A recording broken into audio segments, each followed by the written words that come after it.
There were a lot of actors in New York that hated his guts, and I didn't know why for quite a while. And then I worked with him, and then I found out. He really loathed being an actor. Is he as cute as you are? Nobody is. What is your nationality? I'm a drunkard. He always thought that the world was 3 drinks behind, and if it caught up, the world would be a better place to live in. He's looking at you, kid. Other men liked him. Other men liked him, oh, absolutely. Yeah, as well as women. And a lot of men were terrified of him because... You would meet him, and the first thing that he would do would be to put you off. And that was a defense mechanism. That comes from years of being alone, from years of being in unhappy relationships, in my opinion. But that was he was very difficult to get close to. Humphrey Bogart was the most feared actor in Hollywood's golden age. He fought with directors, brawled in nightclubs, and terrorized his wives. And they would have killed her. I mean, she once, for gosh sakes. My wife just missed me with an ashtray. I don't know what's wrong with her aim lately. His third wife, Mayo Methot, in the shoulder and 3 times. Bogart's response was simple. You missed. The thing about him, he never, ever kept his mouth shut.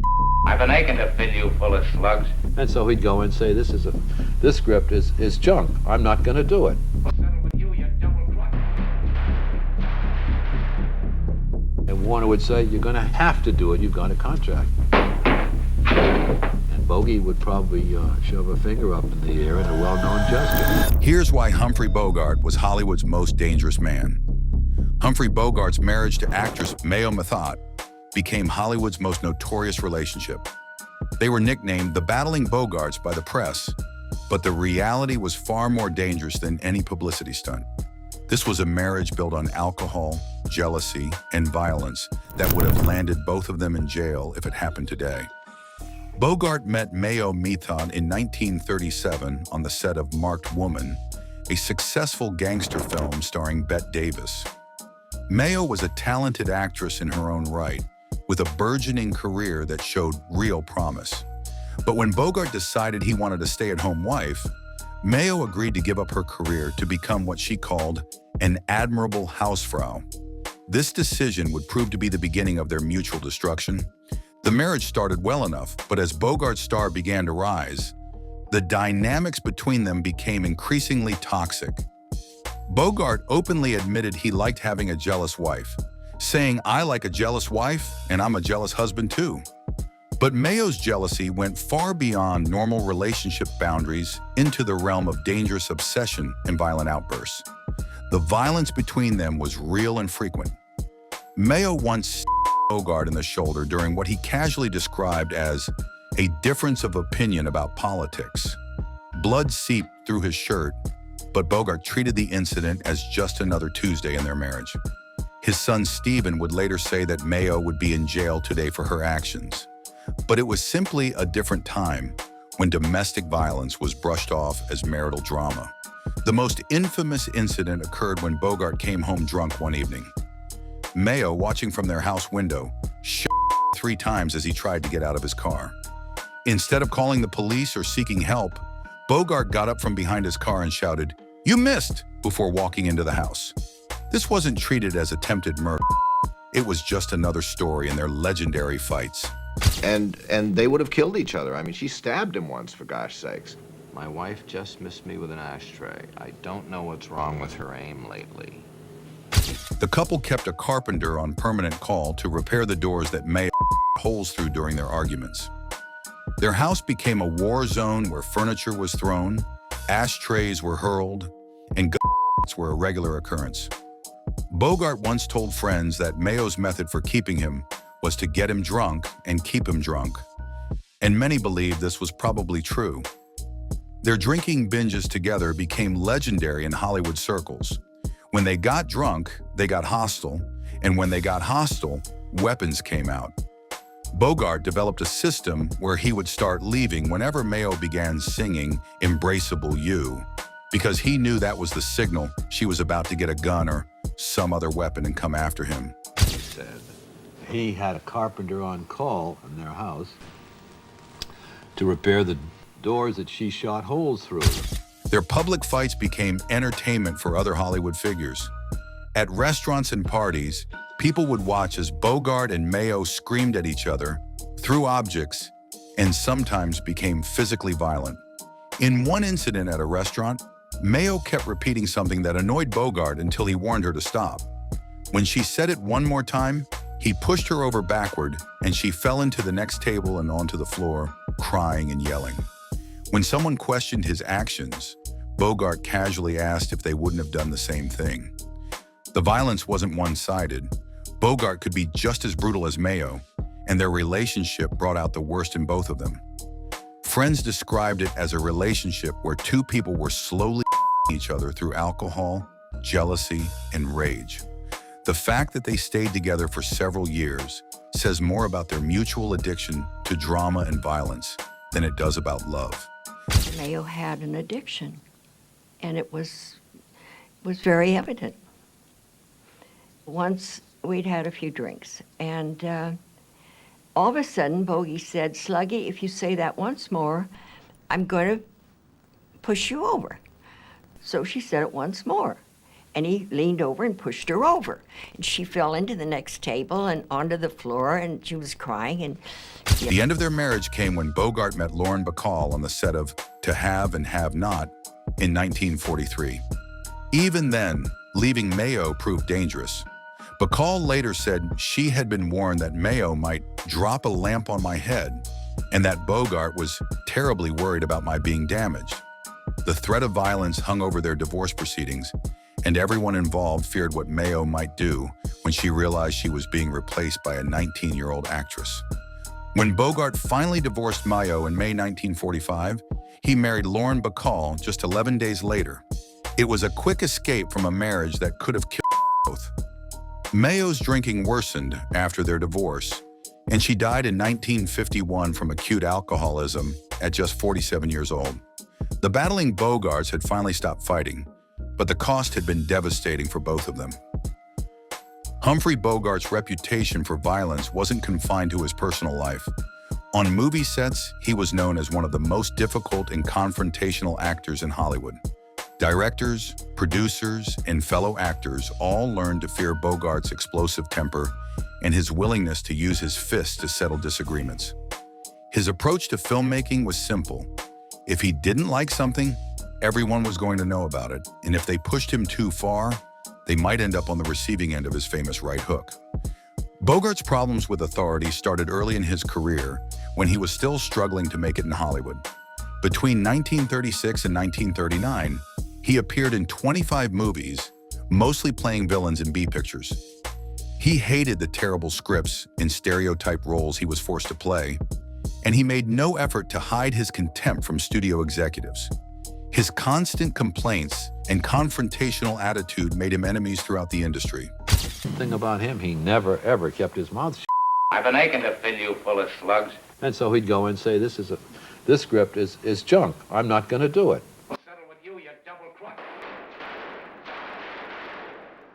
And Warner would say, you're going to have to do it. You've got a contract. And Bogey would probably shove a finger up in the air in a well-known gesture.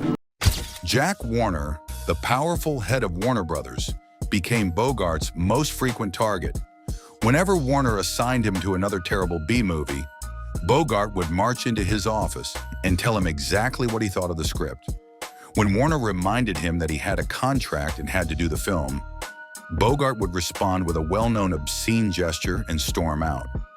This kind of insubordination would have ended most actors' careers, but Bogart's talent was too valuable for Warner to completely blacklist him. The confrontations escalated beyond verbal arguments. Warner Brothers actually suspended Bogart from salary for refusing a leading role in Bad Men of Missouri. Instead of backing down, Bogart used the suspension to make his point even more forcefully. He would show up at the studio just to cause problems, getting into arguments with anyone who would engage him, and making it clear that he wasn't going to be pushed around by studio executives. There were a lot of actors in New York that hated his guts, and I didn't know why for quite a while. And then I worked with him, And then I found out. He really loathed being an actor. Fellow actors also learned to fear Bogart's temper. Many actors in New York hated him, and it took years for some people to understand why. Those who worked with him discovered that Bogart had nothing but contempt for actors he considered inferior or unprofessional. He thought most theater work was garbage and wasn't shy about expressing his opinions. His frustration at not being a bigger star made him angry and difficult to work with. Bogart's violence wasn't just verbal. In 1926, he lost his temper and actually struck a fellow actress named Helen Menken. In a twist that sounds like something from a bad movie script, they then fell in love and got married. But the pattern was established early. Bogart would use physical force when he felt frustrated or disrespected, and somehow people would forgive him for it. Houston was very, very meticulous. He would keep filming and do shot after shot after shot, take after take after take. And my father had a boat race that he needed to go to. And Houston ordered another take, and my father said, "I'm not doing it, I'm leaving, I want to go to the boat race." And Houston leaned over and he said, "You're gonna stay."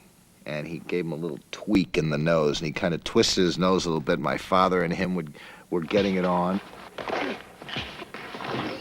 But my father stayed and they finished the film. Even after Bogart became a major star, his confrontational nature continued to cause problems on sets. During the filming of The Treasure of the Sierra Madre, director John Huston's meticulous approach to filmmaking clashed with Bogart's impatience. When Huston wanted to do another take and Bogart wanted to leave for a boat race, the two men got into a physical altercation. Huston actually twisted Bogart's nose, and they got it on right there on the set. The fact that Bogart stayed and finished the film shows how much he respected Huston, but it also demonstrates how quickly he would resort to violence when challenged. First time he met Sinatra, he said, "Frank, I hear you have a voice that makes girls faint. Make me faint." And he met Steinbeck, who, of course, is one of the great writers of all time, and he said to him, "Hemingway tells me you're not a good writer." Bogart's confrontational style extended beyond movie sets to his interactions with other celebrities. When he first met Frank Sinatra, instead of being polite or diplomatic, he immediately challenged him. "Frank, I hear you have a voice that makes girls faint. Make me faint." When he met the legendary writer John Steinbeck, Bogart's opening line was, "Hemingway tells me you're not a good writer." These weren't jokes or friendly ribbing. They were deliberate attempts to provoke conflict and establish dominance. This behavior made Bogart one of the most feared men in Hollywood. People knew that working with him meant dealing with his explosive temper, his willingness to fight, and his complete disregard for Hollywood hierarchy. Directors had to plan around his moods, fellow actors had to walk on eggshells, and studio executives had to choose their battles carefully. Bogart had turned being difficult into an art form, and his reputation for violence kept most people from challenging him directly.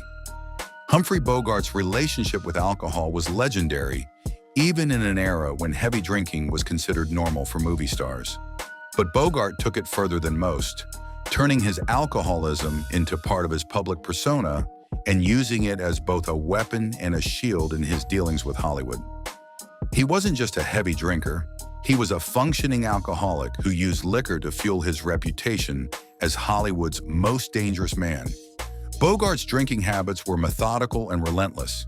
He developed a system where he would limit himself to exactly 1 ounce of liquor per hour, but he maintained this pace throughout the day, every day. By today's standards, this would be considered severe alcoholism, but Bogart wore it as a badge of honor. He genuinely believed that the world would be a better place if everyone drank as much as he did. Cute as you are. Nobody is. What is your nationality? I'm a drunkard. He always thought that the world was 3 drinks behind, and if it caught up, the world would be a better place to live in. He's looking at you, kid. When asked about his nationality, Bogart would respond, "I'm a drunkard," treating his alcoholism as an identity rather than a problem. He had a philosophy about drinking that he shared with anyone who would listen. He believed the world was always 3 drinks behind, and if it caught up, the world would be a better place to live. This wasn't casual drinking or social lubrication. This was a man who had built his entire worldview around alcohol consumption. Bogart's daily routine revolved around drinking. In Los Angeles, he would go to the same restaurant every day for a 2-hour lunch, and he would start drinking before noon. This wasn't occasional behavior or something he did just on weekends. It was every single day, year after year. The fact that he could maintain his career while drinking this heavily was seen as proof of his toughness rather than evidence of a serious problem. His son Stephen confirmed that Bogart had a drink all the time and acknowledged that by today's standards, he would definitely be considered an alcoholic. But Stephen also emphasized that his father was functioning, able to work, perform, and maintain relationships despite his constant drinking. This functioning alcoholism became part of Bogart's mystique. He was the man who could drink anyone under the table and still show up for work the next day. The drinking wasn't just about maintaining a buzz or dealing with stress. For Bogart, alcohol was a tool he used to maintain his image as a tough guy. He would use his drinking to intimidate other people, challenge them to keep up with him, and establish dominance in social situations.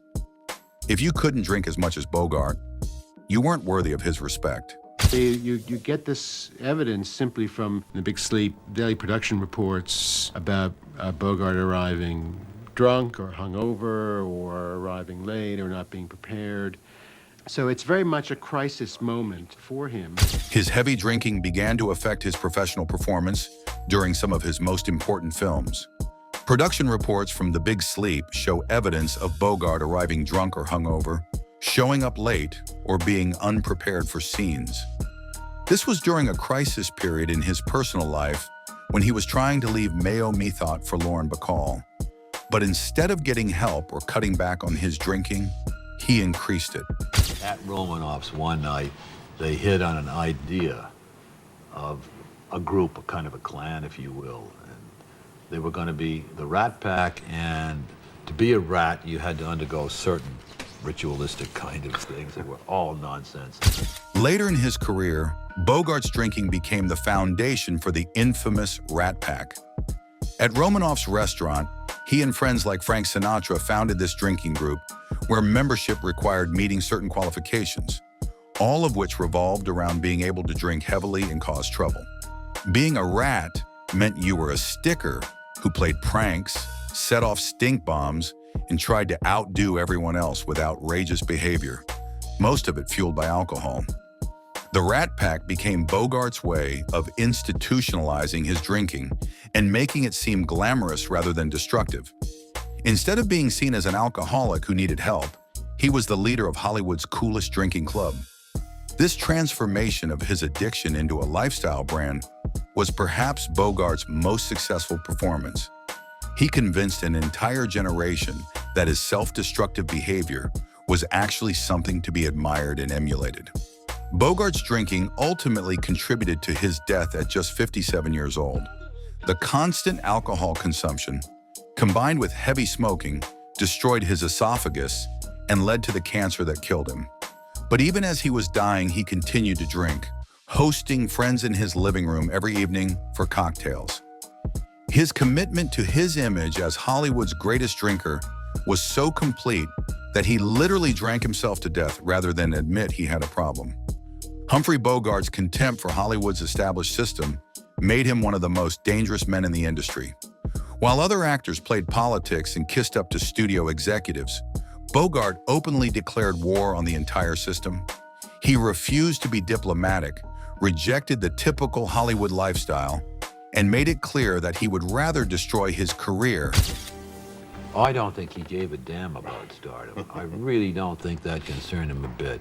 He was totally uninterested in all of that, what Katharine Hepburn would call bunkum. Absolute nonsense. Then compromise his principles. This attitude terrified studio bosses who were used to controlling their stars completely. From the moment he arrived in Hollywood, Bogart made it clear that he had no interest in playing the game. While other actors attended premieres, schmoozing with executives, and carefully managed their public images, Bogart did exactly the opposite. He skipped industry events, insulted powerful people to their faces, and seemed to take pleasure in making enemies of the people who could help or hurt his career. Katharine Hepburn, who worked with Bogart on The African Queen, said he was completely uninterested in stardom and considered most of Hollywood's trappings to be buncombe. Absolute nonsense. While other actors desperately sought fame and recognition, Bogart seemed genuinely indifferent to whether people liked him or not. This indifference gave him a power that other actors lacked. He couldn't be controlled through flattery or threats because he simply didn't care about the usual rewards and punishments. Bogart's rejection of Hollywood norms extended to his personal behavior and appearance. He refused to conform to the typical movie star image, maintaining a rough, unpolished persona that made studio executives nervous. While other leading men were groomed to be romantic idols, Bogart seemed to take pride in being unattractive and intimidating. You would meet him, and the first thing that he would do would be to put you off. And that was a defense mechanism. That comes from years of being alone, from years of being in unhappy relationships, in my opinion. But that was he was very difficult to get close to. Meeting Bogart for the first time was apparently an unpleasant experience for most people. He would deliberately try to put people off as a defense mechanism, making it clear that he wasn't interested in making friends or building relationships. This behavior came from years of being alone and having unhappy relationships.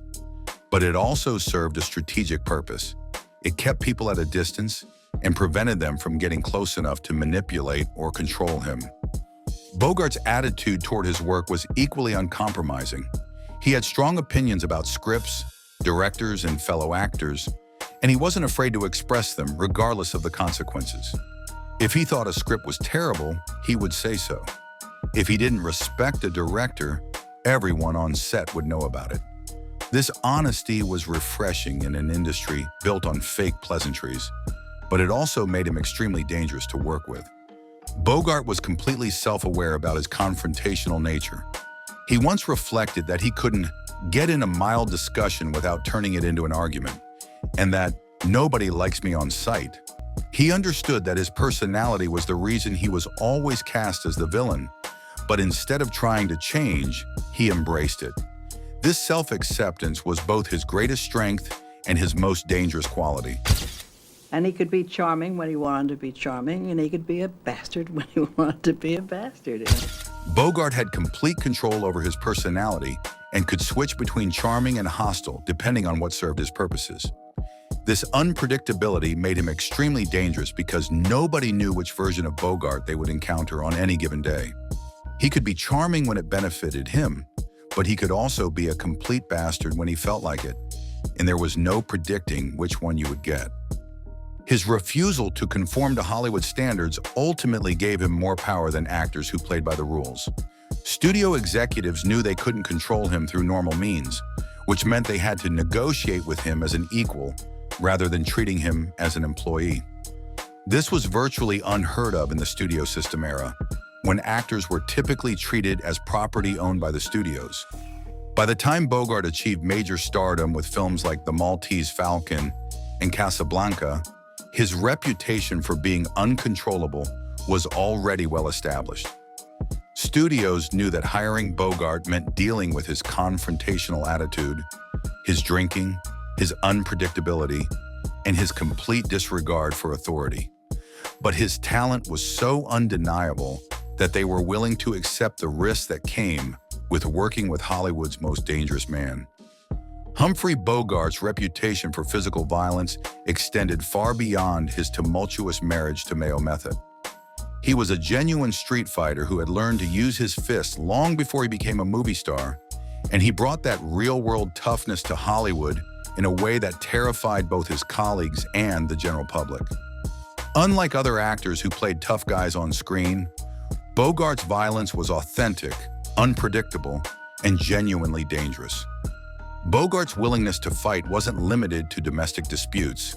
He had a hair-trigger temper that could explode in any situation, and he seemed to take pleasure in proving that he was as tough in real life as he appeared on screen. Hollywood parties, nightclubs, and even casual social gatherings could turn violent when Bogart felt disrespected or challenged. His frustrations sometimes boiled over. In 1926, Bogart lost his temper and struck a fellow actress called Helen Menken. The pattern of violence started early in Bogart's career. In 1926, long before he was famous, he lost his temper and struck actress Helen Menken during a dispute. This wasn't a momentary lapse in judgment. It was evidence of a man who had always used physical force to solve problems. The fact that he later married Menken shows how normalized this kind of behavior was in his relationships. Bogart's reputation as a brawler became part of his public persona. Unlike other actors who tried to maintain a respectable image in public, Bogart seemed to revel in his reputation as a hard-drinking, fist-fighting, quick-to-anger man. He didn't try to hide his violent tendencies. He promoted them as part of what made him authentic and dangerous. He went to the El Morocco with a couple of people, including a couple of pandas, actually. Stuffed pandas, not real ones. And he meets two young ladies.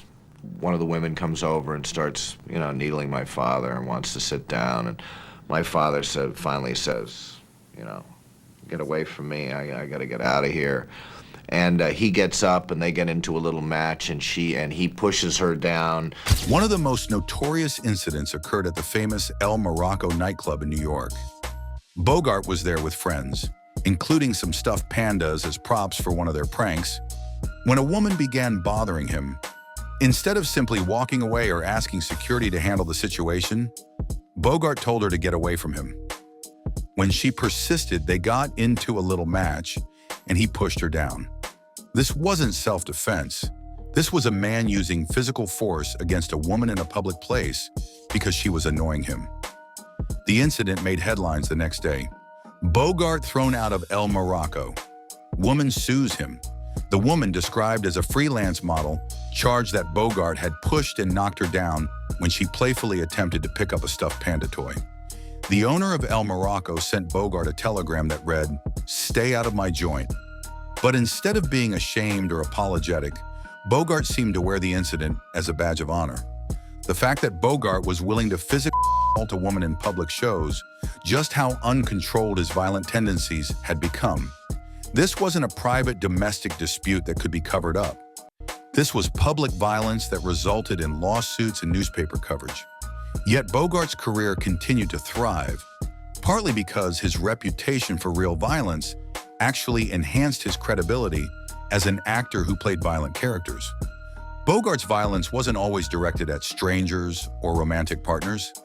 Even within his circle of famous friends, including Frank Sinatra and other members of the Rat Pack, physical confrontations were common. The group's activities regularly involved what they called pranks, but what others might call setting off stink bombs, engaging in physical altercations, and generally terrorizing other patrons at restaurants and clubs. The Rat Pack's behavior was essentially organized hooliganism dressed up as sophisticated entertainment. They would show up at exclusive venues, drink heavily, and then engage in increasingly aggressive pranks that often involved physical contact with unwilling participants. The fact that they were celebrities gave them protection from the legal consequences that ordinary people would have faced for similar behavior. Bogart's willingness to use violence wasn't just about anger or alcohol. It was a calculated part of his public persona. He understood that his reputation for being genuinely dangerous made him more intimidating on screen and gave him more power in his business dealings.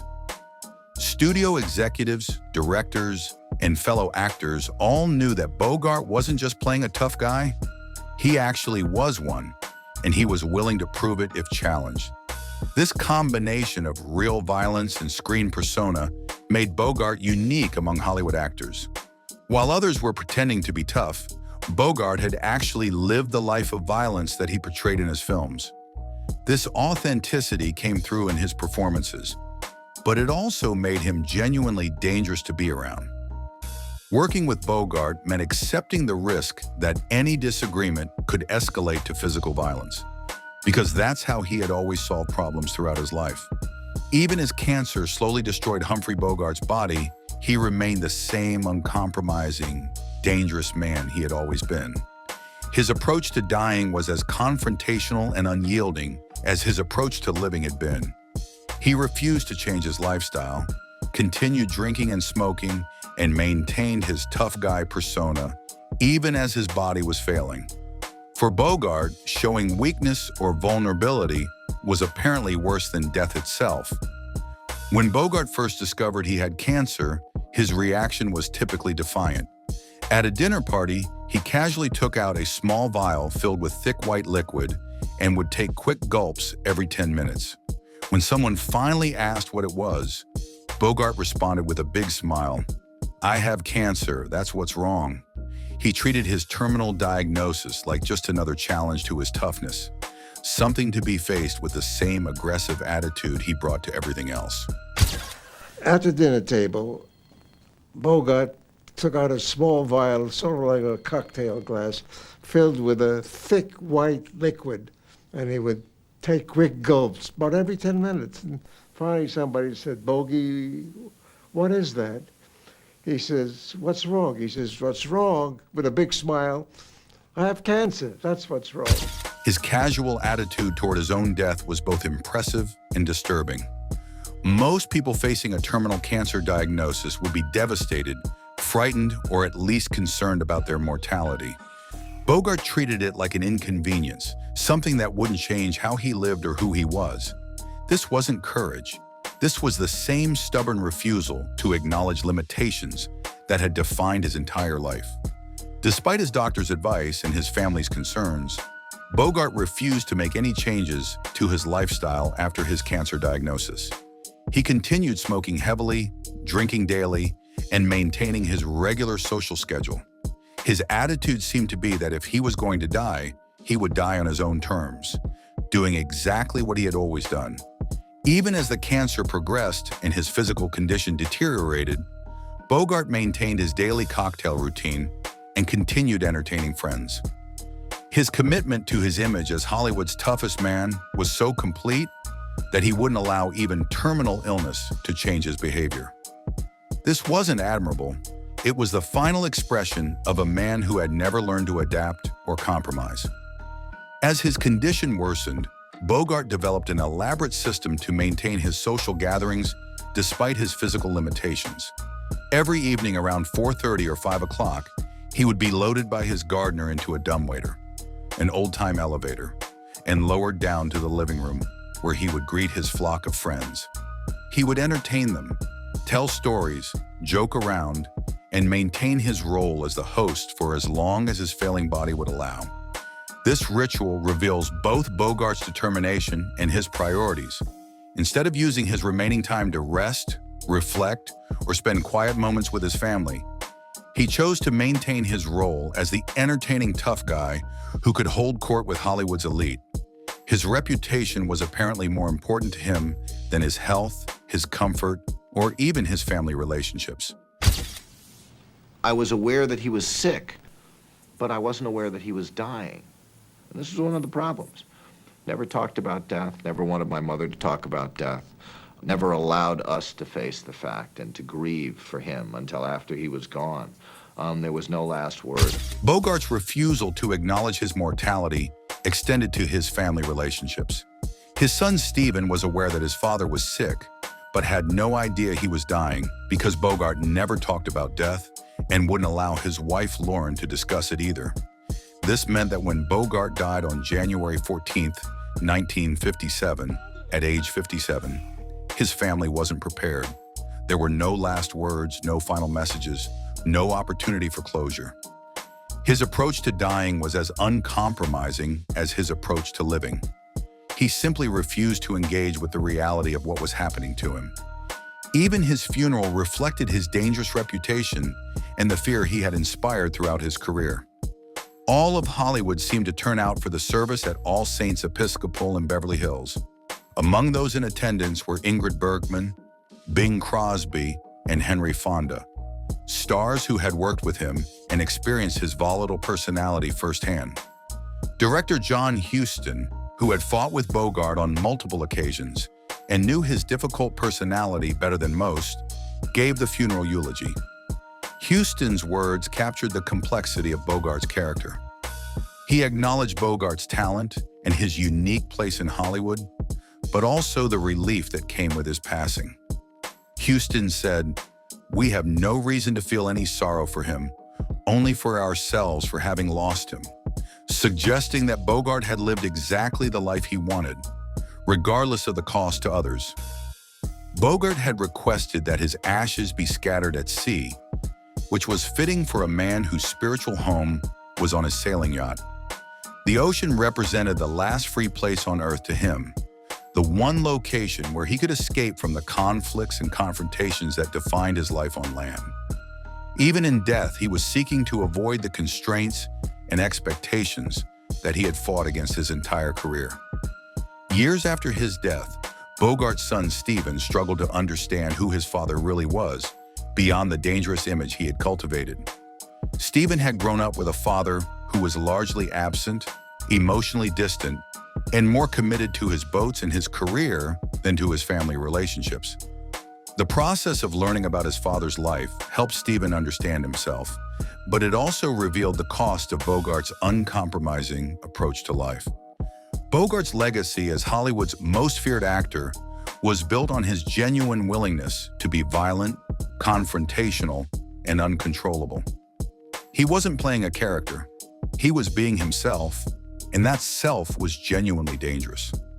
His fights with directors, his violent marriage, his heavy drinking, and his confrontational attitude weren't publicity stunts or career moves. They were expressions of a man who had decided early in life that he would rather be feared than loved, respected than liked. The fear that Bogart inspired wasn't just about his physical violence, though that was certainly part of it. It was about his complete unpredictability, his refusal to follow social norms, and his willingness to destroy relationships and opportunities rather than compromise his principles. In an industry built on politics, networking, and careful image management, Bogart was a force of chaos who could explode at any moment. Unlike other tough guy actors who were playing roles, Bogart brought real danger to every interaction. Directors never knew if he would show up drunk, start a fight, or walk off the set. Fellow actors couldn't predict whether he would be charming or hostile. Studio executives understood that hiring Bogart meant accepting the risk that he could destroy a production or create a public scandal at any moment. This authenticity is what made Bogart's performances so compelling and his reputation so enduring. Audiences could sense that his toughness wasn't an act. It was real, and it was dangerous. The same qualities that made him feared in Hollywood made him magnetic on screen. He brought genuine menace to his roles because he was genuinely menacing in real life. Humphrey Bogart died as he lived, uncompromising, unrepentant, and utterly unwilling to change for anyone or anything. His approach to his own mortality was the final expression of a man who had spent his entire life refusing to back down, show weakness, or admit that he might be wrong about anything. He remained Hollywood's most feared actor right up until the moment he drew his last breath, and his legend as the industry's most dangerous man continues to this day. Anyway, that's it for the video, folks. Bye.